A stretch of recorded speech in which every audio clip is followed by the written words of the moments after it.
My question for you is, how do you think that young men should combat the trend of demasculinization that is flowing through our society? The answer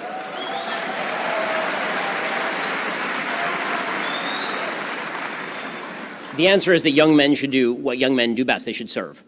But I don't mean just in the military, obviously. I mean serve their community. I mean take on duty. I mean prepare yourself for a life of supporting others. And that means living out your values. So get involved in your church community, get involved in your synagogue, get involved in local charitable organizations, take on, if you're a big brother, take on a younger sibling. If there are kids in your community who need help, take on the responsibility of helping promote a virtuous lifestyle for them. The most fulfilling things in life that we do are the responsibilities that we take on, the burdens that we take on. It's what turns us into men. This is why the perennial adolescence that we have thrust upon young men, suggesting that their best course of action is to remain single until they're 40 years old, being losers in their parents' basement, is the worst possible thing that we could do. What we ought to be doing is encouraging young men to become stronger, both emotionally and, I think physically. I think we have a very fat country. Getting young men out there actually working out might not be the worst idea in the world, as you can tell from my rippling, bulging physique. And the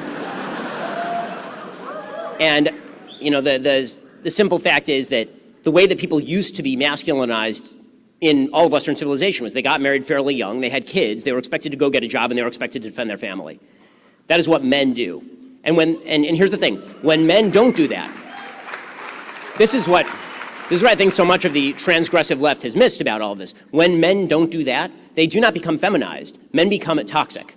If they're worried about toxic masculinity, men acting in ways that are nasty and terrible to women, take men, tell them that they can't protect women, that they have no burden to take on a wife, that they have no obligation to have kids and take care of those kids, and see how those men act in the world. The answer is they don't act less masculine, they just act more toxic.